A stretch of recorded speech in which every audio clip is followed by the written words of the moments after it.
Hello guys, this is the third video, part 3 of my stage design guide series. And finally in this part I'm gonna be showing you how exactly I design my stage. I'm gonna be designing in real time and I'm probably gonna give you a time lapse of the whole stage in the making. But I'm going to start first by explaining more about how to use the terrain editor and also how to use the scene generator. If you guys don't know how to come up with a concept or don't know how exactly to start or begin, where to add your assets or your design on a green terrain, it will feel confusing. So I will show you how to come up with an idea by using the scene generator, and I'm gonna show you as I design my own stage so you see exactly how I use it. So first thing here, I want to start by showing you how I come up with the concept. I did mention in the past few videos that I always use the lighting or the weather and the environment configuration for my own benefit. This helps me imagine a lot of things. So here, for example, you get inspos from the background presets. You have a bluish, a greenish weather, you have a sunset, atmosphere, a lot of things. And I want to go today for something for the event, and the event name is Spooky Realm. So we need something light horror or light spookiness basically. So to me, I wanna add something epic in the end. As always, it is my favorite thing to do, making epic scenes. So for the epic scene like this one, I wanna show you how to make that using the environment configuration first.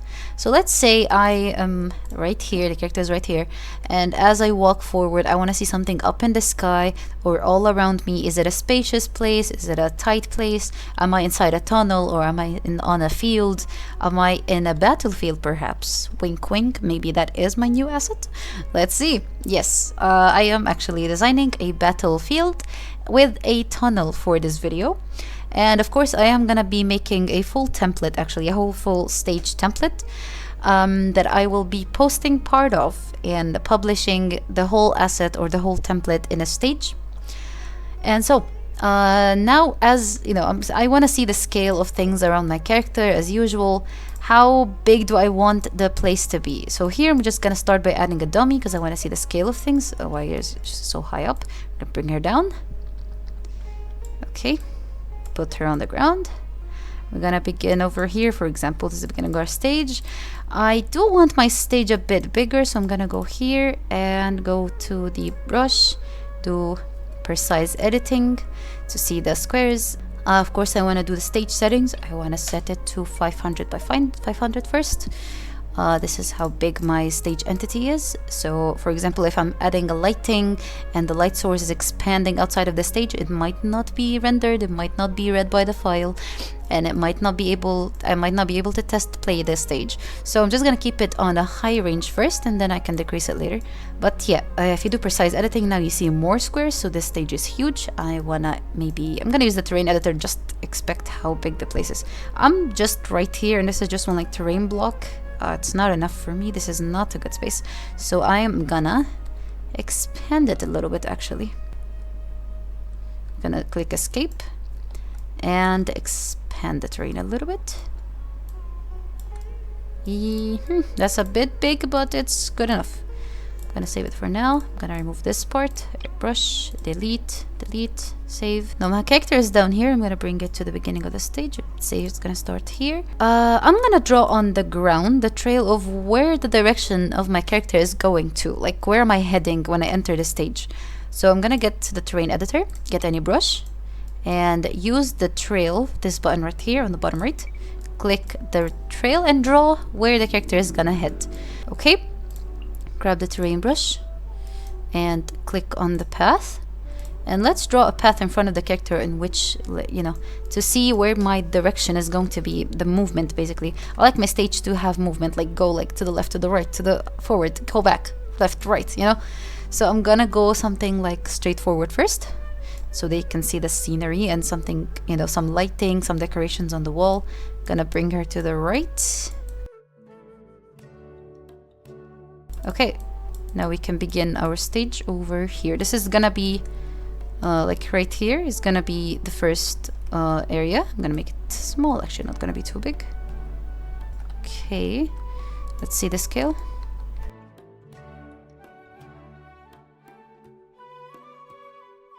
I like this. Okay, I like this. Save it. Gonna go to the character dummy, character preview. Gonna walk forward, gonna walk to the right. Kind of a narrow tunnel. Okay, this is the path the player is gonna take. And over here, I'm gonna plan, let's say, an obby. For the obby, I don't want it too big, like 4 blocks from here or 3 blocks from here. 4 is nice. Nope, actually 3, just 3. Okay, 1, 2, 3, 1, 2, 3. So this is gonna be how long this puzzle area is. Okay, so now this is planned. And then I want the player to go again to the left. You know, I like motion, so we're gonna go a bit to the left.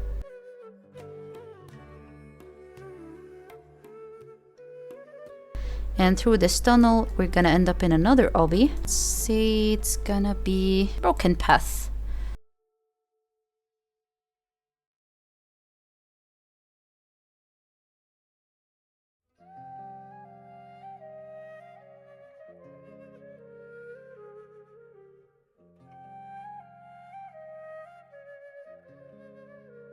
Okay, after planning this part, I'm gonna take the character again to another tunnel. After this one, it will be like a mountain. And once we land on the surface after rotating around the mountain and climbing up the, like we're hiking that mountain, we're gonna go through here and we're gonna add the final tunnel. Okay, after this platform, we're gonna go into a tunnel, and this is where our final boss area will be.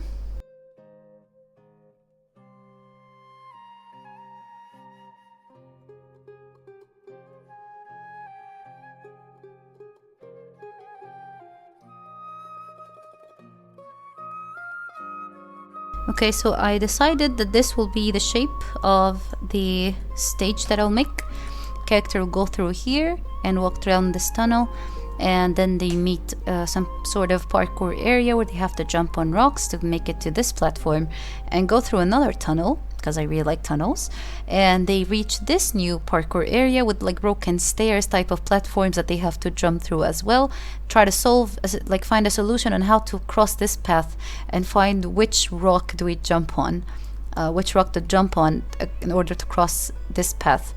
And then final tunnel leads to the boss area, and the boss area will consume this whole part, because I will fill the stage with a spacious area or arena where the boss will be the end. And I also plan on adding a point of interest, like something like a dragon flying, looking down, and the atmosphere I want it to be purple, so it can feel like a battlefield, something epic, but also at the same time not too dark. It's a little cute, it's a little beautiful to look at. It's a nice boss fight.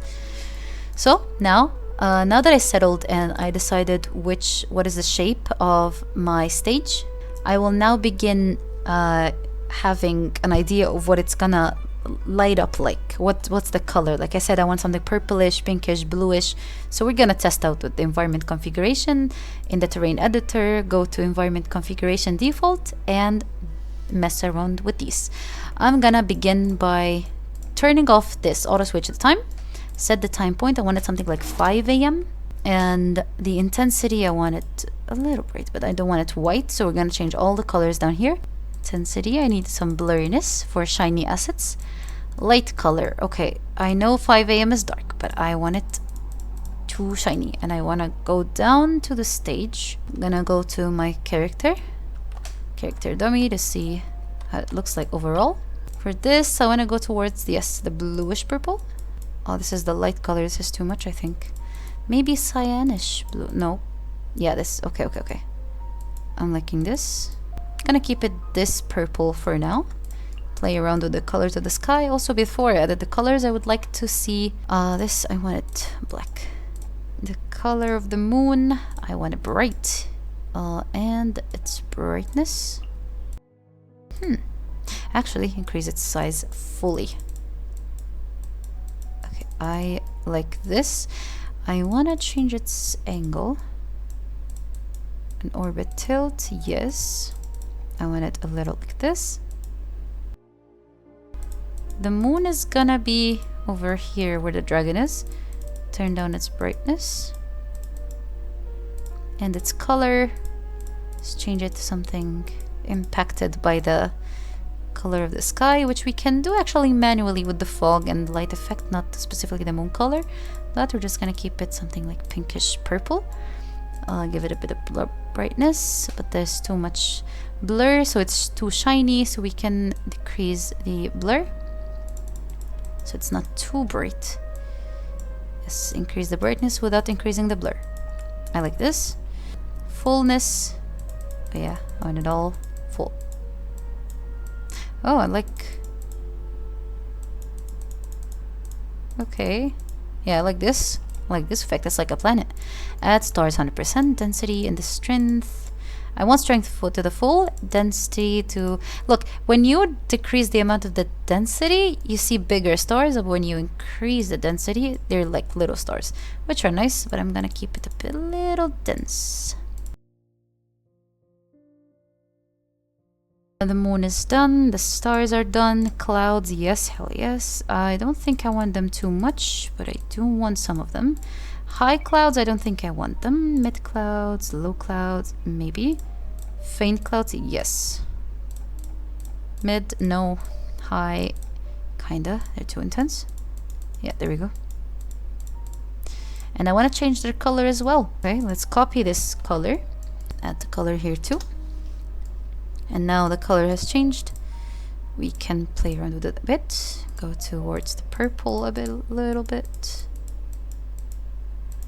Bluish purple. More whitish. Copy the color.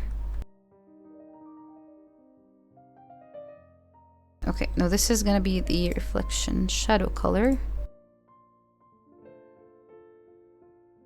Less vibrance, kind of blended with the sky. The color of the sky, I want to change it. For this, this is the upper sunny side sky.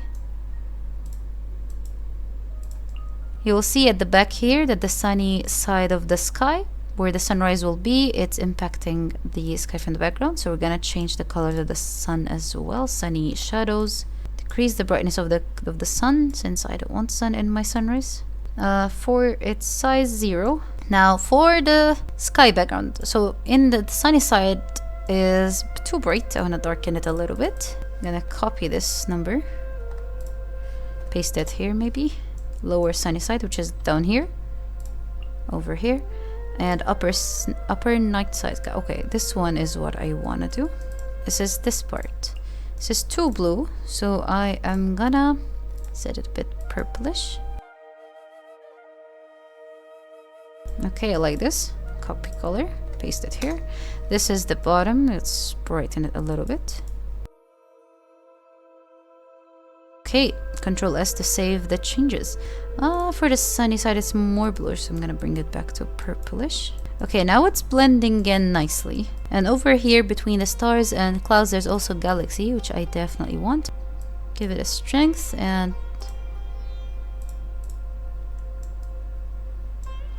it'll be right there.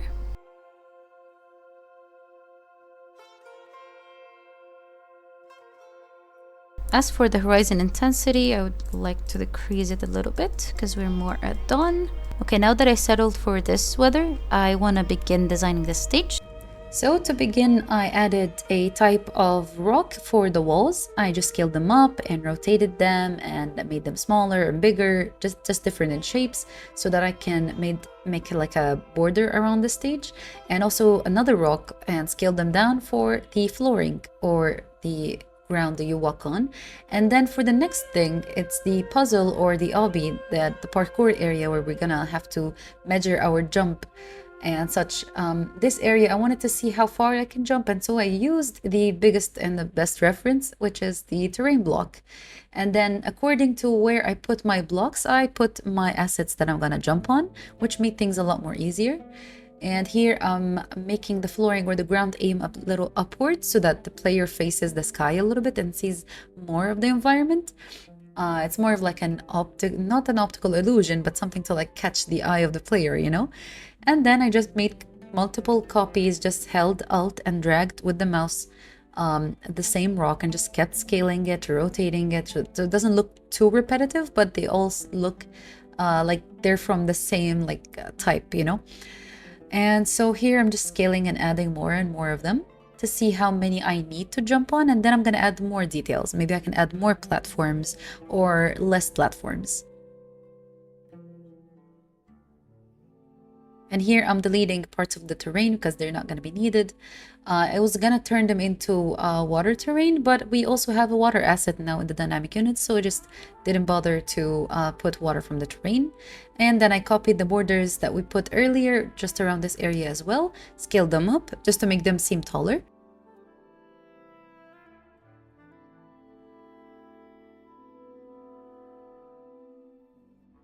Then for the flooring or the ground beneath the puzzle area or the water, I tested out some of the rocks. I also liked the same type of rock that we used earlier, or we have like a few of them. So I just picked one of them, one with no details, so it doesn't contrast underneath the water. Also because the water is gonna have a lot of flowers, so I don't want them to be covered by a darker flooring. And here I added the water asset that I told you about. And all of this is in the dynamic unit section, in the section called other, where the empty object is. You're gonna find the waterfalls and more water assets. And here I'm just adding them and scaling them. To give a little bit of an illusion that it's actually a waterfall, I put them in front of the abstract rock, so it can like give us a bit of sections where they don't have water running down them, to like show the recesses in the asset.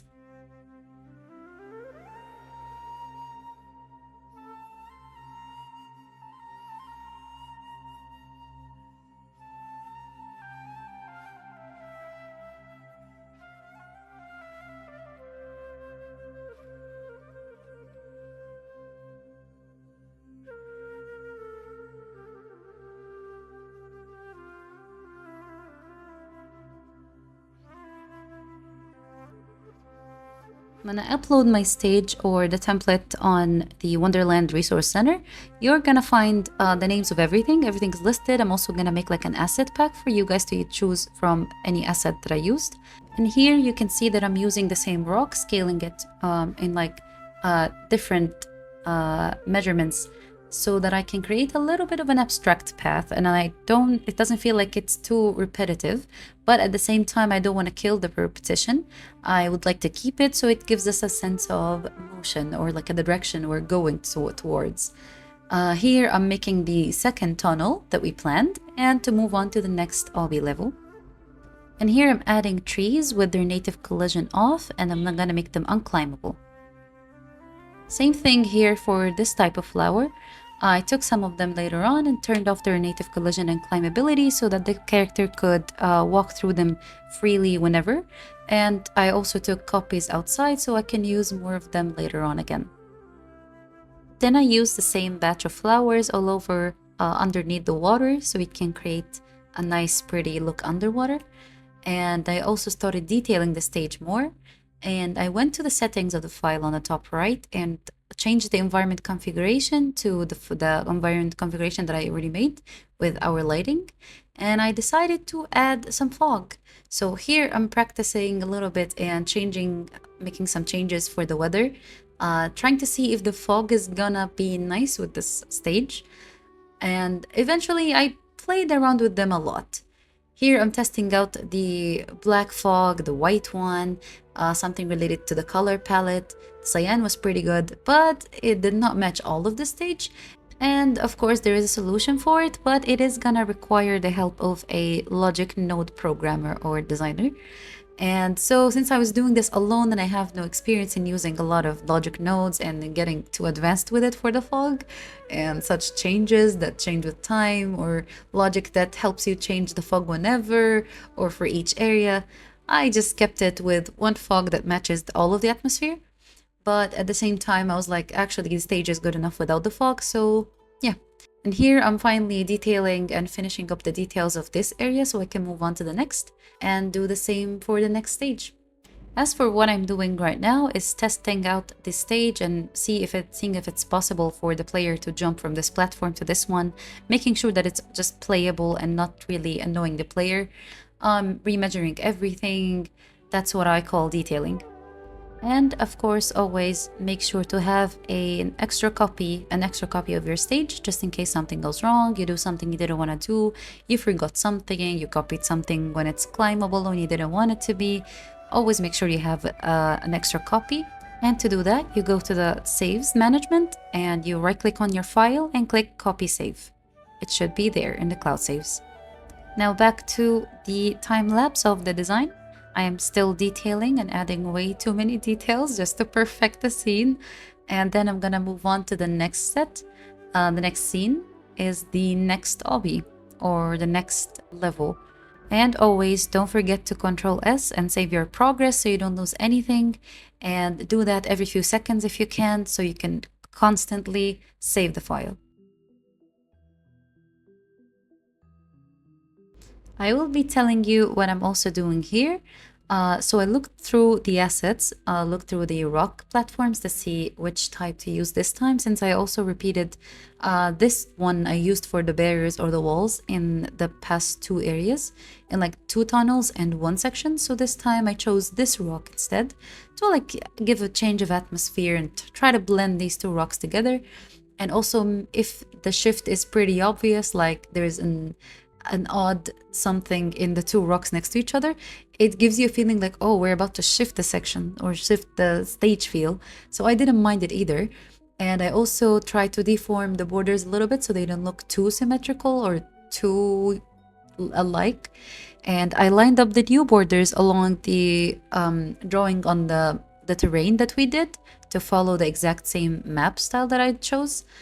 And then I'm checking here if the path looks nice when I'm walking down and I'm too tiny next to these barriers. If I'm walking towards them, are the walls too huge, too up in the air, or should I bring them lower? And so I lowered them a little bit.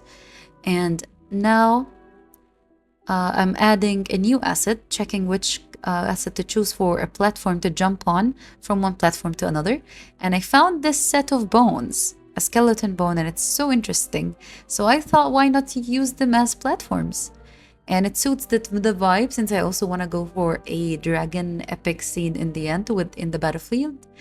You know me, I always like going for dragons. And so I thought, yeah, that would be perfect. So I began lining up the bones on the new borders over the barriers, those huge rocks. And I also copied the borders and added them to the other side so I can prepare the other platforms that I'm gonna jump on and test play on it. And here I also added the little curve or the turn in the tunnel that's gonna take me to the mountain we're gonna rotate behind, so we can move on to the next area, to the next tunnel that I will like so much. You're gonna see why. And so here I'm lining up the platforms to see if I'm going to be able to jump on each one of them, if the spaces are okay. I also drew those spaces on the ground based on the terrain blocks. Approximately, you can jump from one, like you can skip one terrain block when you're jumping to the other.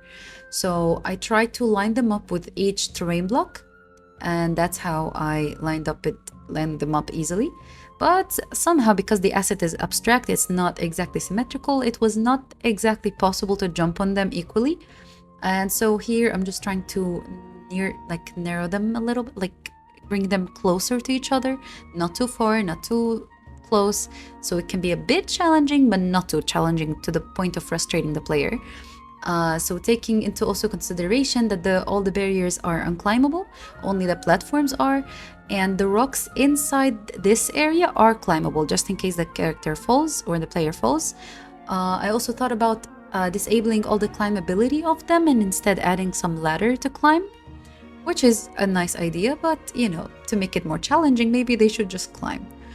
And also this area is not going to contain any water, but I'm also going to add the same details like the flowers we used in the other first area, because this flower is the theme in the stage.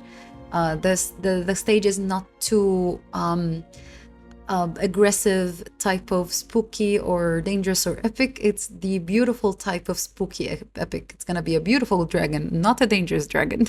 Right now, I'm testing out the fog with this scene, checking if it's gonna be nice with the fog or without, what's gonna make it look better. And here I am taking into consideration the fact that I want the player to be in awe of the scene, as if they're seeing something nice and like wow, they're amazed by the look of it. I don't want it to be just a simple platform jumping obby type of area. I want it to be attractive. I want them to look at the scene and see everything in detail and not anything that is skipped.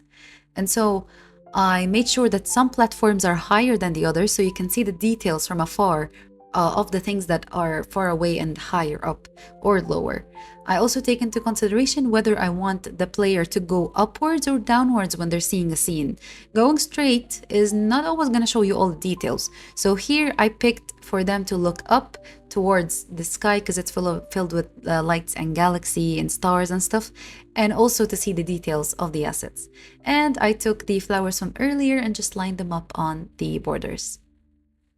Here's an important tip, by the way. As you can see, when I did the flowers, when I tried to copy them, I made like 4 copies of this batch and I made another copy. So now they have like 8 of them.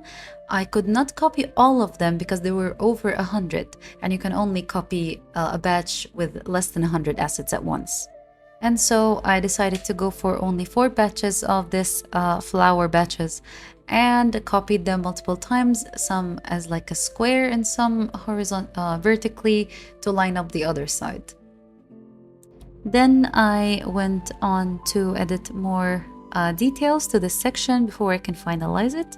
I made some changes and added some more decorative pieces around the tunnel, so that way when I'm walking down this tunnel or corridor, I can see things that hint out things up in the next stage.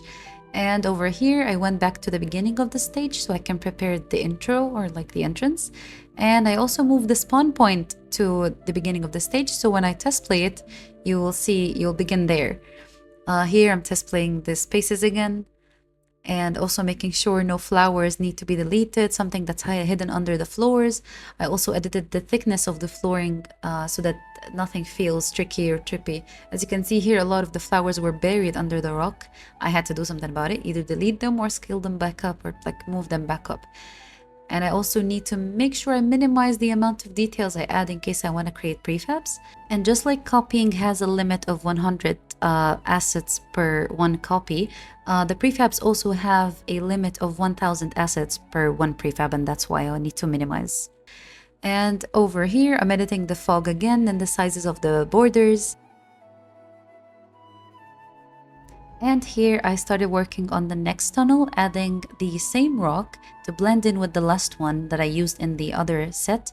And I made sure to aim my set upwards so that we can look at the environment configuration as the player walks upwards, like here. This is the goal of aiming upwards. You take a look at the moon and then you look downwards and you see a pretty set. And in this case, this is the area I'm gonna add the battlefield to. And at the end of it, like right next to the moon, you're gonna see the dragon. For the flowers here, I used the scene generator for him actually, because I wanted to test out how the flower field is gonna look like for the battlefield as well. But unfortunately, the scene generator did not turn off all the native collision of the flowers, so I could not actually use them. But it was nice to experiment with them so I can actually see what I need to see. And just like how we used the terrain editor to test out the map or like the planning of our set, I also used the scene generator template just to test out what I want to see is going to look like on the field. I'm gonna be posting everything related to the scene generation template in a separate video, along with adding my node logic nodes, the ones I imported from the resource center, the Wonderland resource center. So I can add a victory screen to my my stage to make it playable, and also to add a time trial puzzle node, also imported from the center, into the stage. It will be a time trial based stage, so I hope you guys like it. And in part 4, in that last video, I will be making the last scenery with the dragon and finally importing all the nodes and showing you how to use the scene generation template to make the whole design process much easier. And thank you guys for watching.